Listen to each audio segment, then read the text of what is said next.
What is going on, YouTube? Welcome back to another video. Today we're on the R7 and we're going to be talking about action cameras and whether or not you should be going with GoPro or Insta360 with the Ace Pro 2. Let's go.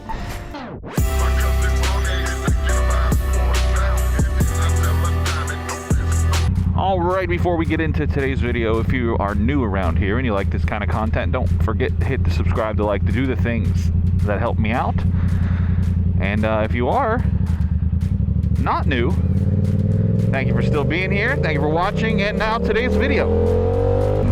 It is a gloomy Sunday afternoon in Florida in December, and we are talking about first impressions of the Ace Pro 2 from Insta360. That is the action camera that this video is being recorded on.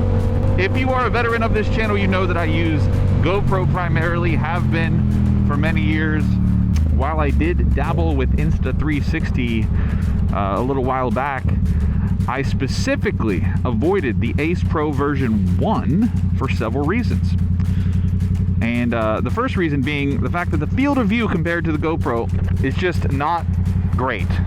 In the version number 1, the field of view was very, very limited. I think it was like it was almost half, I think, of the GoPro's Super View or Hyper View, which is wild. So I just did not like how it looked.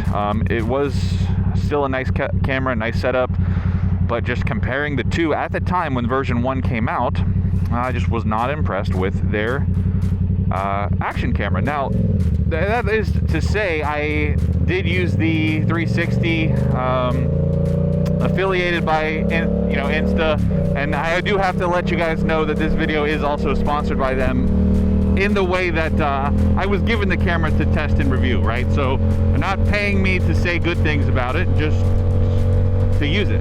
The version 2 is which is the one that I have right now. This is the one that I'm trying out, and I've been using it for a couple weeks. And I am going to make a side-by-side comparison. So that's not this video. I just wanted to talk about the camera itself, whether I thought that you should even be interested in it or consider it for an action camera, whatever it might be. So side-by-side comparisons, GoPro to this coming later, settings, the whole 9 yards, how to get the best crispy footage out of it, and what to do. That's going to be a separate video. But again, first impressions, the version 2 is miles better than version 1. Already right out the gate, this camera, better field of view. The Hyper View is almost identical from the GoPro to this. I mean, the field of view is pretty much the same. All manual settings available, all the things you can do on the GoPro. At the end of the day, when it comes down to personal preference, camera design, the way it looks, the way it feels, that's going to be up to you. But when you're trying to get the most out of it and the most versatility, I think that's really what's important when it comes to these things. So whether you're mounting it on a helmet, on a fishing boat, on a dirt bike, whatever you're doing for your action camera needs, right? That's going to depend on how you're mounting it, how you're using it, even the time of day that you're using it. And with that being said, my biggest complaint, besides the field of view in the Insta360's Ace Pro version 1, was the fact that GoPro, vice versa, was really bad at low light. So my biggest complaint previously, and why I even tried to go down the Insta route for the action camera and didn't just stick with GoPro before, was because nighttime footage is trash on GoPro. Insta, however, has really refined low light shooting, and so the Ace Pro, even version 1, was really good at night, right? So I would use it at night, but the drawback would be that the field of view was bad. But now, with the version 2, nighttime shooting is phenomenal, and the field of view is better. So that right there for me, if you do any kind of night shooting at all, if you're filming, into dusk, you know that GoPro looks terrible. It's grainy, it's washed out, you can't really see. It's really tough at night. But Insta, low light, phenomenal.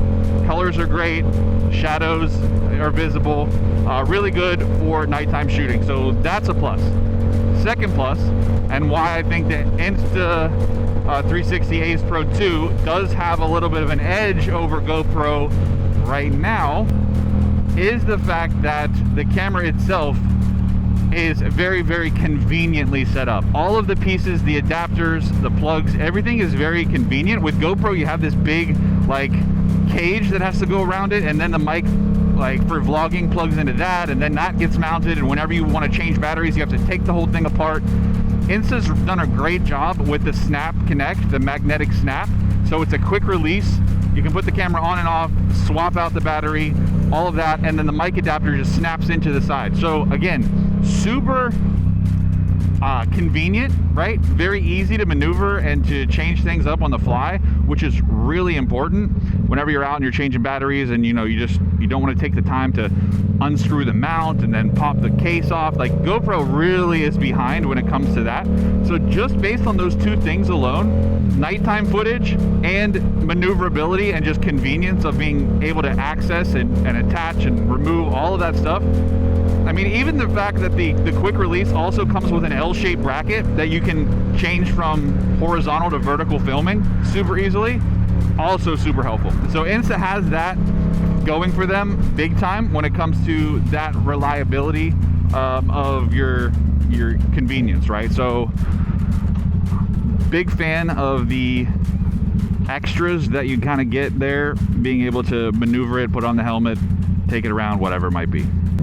One of the other big things that Insta has going for it is the fact that you can edit their footage super easily with their app, and GoPro's app has been always notoriously bad and just not intuitive. So the Insta360 app itself for editing footage, whether it's from the Ace, the 360 X5, 4, whatever one you have, super easy. You connect to the camera immediately. The app has features. You could complain about some of the UI settings in the app itself. However, like, for exporting and creating and editing videos, it is actually very intuitive for an action cameras app. So all in all, price points very similar. For an action camera that's going to do what you need to do but be a little bit more versatile, I actually do think that right now GoPro has fallen off the boat just over the past couple years. They don't give you extras for attachments. They really have no kind of consideration for that low light capability, like extreme high-end footage at night, which is kind of disappointing. You know, it's been forever. And so Insta's done really, really well there. And so I do think that Insta has the edge on those three categories. And it is definitely a camera that you should consider, at least look into a little bit more. With that being said, coming up in the next couple weeks, I'm going to do an actual side-by-side comparison from the Insta to the GoPro. That way we can see the footage right next to each other, same ND filters, same settings, and all of that, and we can do a true comparison. And then besides that, I'm also going to put together like a vlog setup video, and that way you can see exactly how I'm constructing this rig and doing the settings and getting the best possible footage out of your action camera all together. Let me know what you think if you've used this camera or if you're considering it. Leave it in the comments, and we'll have a discussion about what you think is best, and we'll go from there. But until next time, be safe, enjoy yourself. I'll see you later.